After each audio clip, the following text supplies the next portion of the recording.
Hello internet friends, Napyet here with some games for your consideration for the month of March 2019. I have got one old game, two new games and one that is an early access game. First up, I've got Age Inquisition. In a time when AAA gaming is focused on looter shooters and battle royales, a sprawling single player RPG is something of a breath of fresh air, at least it has been for me over the past week. It's absolutely beautiful to look at. There are tons of character customization options and party members to give your adventuring a sense of uniqueness and individuality. There are tons of side quests, things to do. It can feel a little bit grindy at times. In fact, I've been put in mind of an MMO several times while playing it. The kind of flow of the game is quite MMO-y. You have a central quest to follow with side quests to do, so you can either see that as grinding or just tons to do. I tend to think, well, it's just lots for you to do as long as you're not rushing through the game.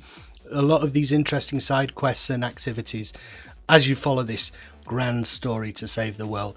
I think it's something to consider if you missed it the first time round, and as I say, it feels unique in this day and age. Kind of weird to think that. The next game I have is The Division 2. Looter shooters, I've already mentioned those. This is definitely in that vein, but it seems like it's the most fleshed out, the most polished of the current crop of this type of game.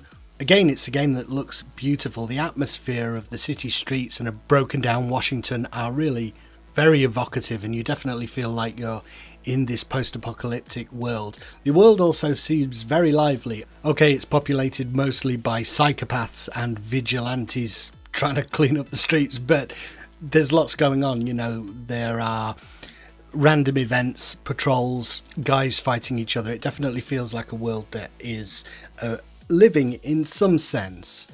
The things that drive games like this, the shooting and the looting, are really good in this game. You're driven to get new stuff. You're given stuff at a kind of a good pace that feels like you're making progression. You're getting rewarded for what you're doing. The gunplay is really cool as well. I've seen criticisms of the AI, and there are ways to game it. But generally speaking, the AI to me seems quite good. They will try to flank you. They will try to rush you, get you out of cover.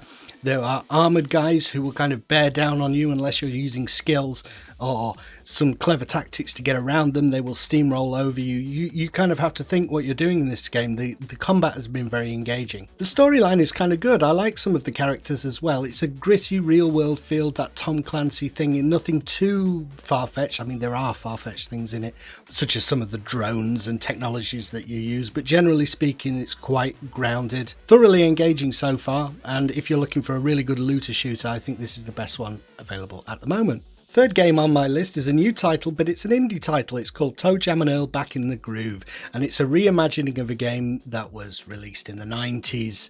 It's a really hard game to sum up actually, but it's a lot of fun, it's a lot of tongue-in-cheek humour, it's a lot of cartoony, whimsical gameplay. I guess you'd call it a kind of a puzzle exploration game.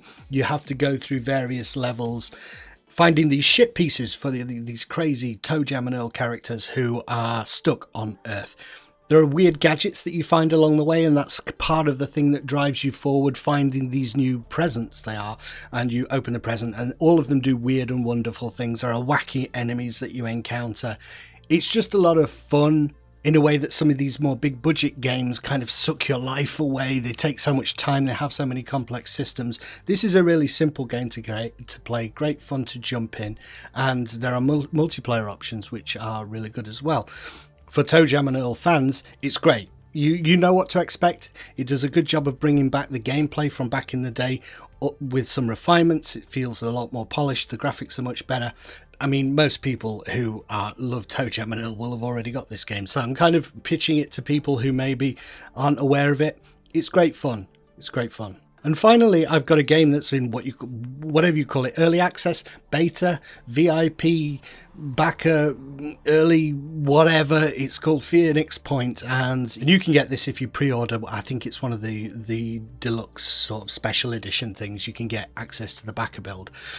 I'm not saying you should do that, but I'm just saying it is there if you want to, and I have pre-ordered. I very rarely pre-order. I do it I hope, judiciously for games that I'm really into, but Phoenix Point is produced by the guy who created the original XCOM in the 90s, Julian Gollop, and It's already pretty polished in terms of the tactical combat, and you can see where they're going. It's definitely been inspired by the Firaxis reboot of XCOM, but it's a game that you kind of feel like this is going to be good. I know it's going to be good at this stage. I can plop down some money for it and start exploring. And if you're an XCOM fan, it's definitely one to watch. And, you know, if you feel like jumping in at this stage, I've had a lot of fun with it so far. There's not enough there yet to keep you playing for very long. So only kind of put down that money for the pre-order if you're pretty like close to certain you're going to buy this game anyway.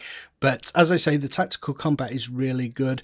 Some interesting twists on the Firaxis XCOM formula, but also some stuff from the 90s stuff, that 90s XCOM that isn't in the Firaxis XCOM, such as managing your inventory, some more nuance in terms of what you can do each turn. It's not just 2 moves that you can do.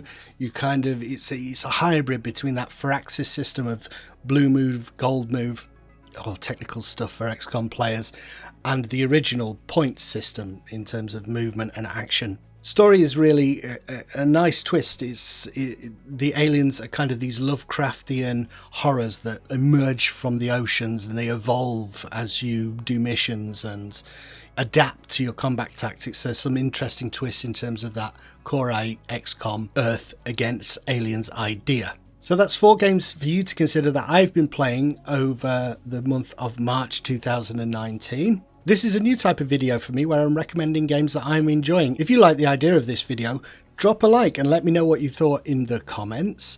Don't forget to consider subbing up and hitting the bell button. I've been Napyet, thank you for listening, and I will see you in the next video. Bye.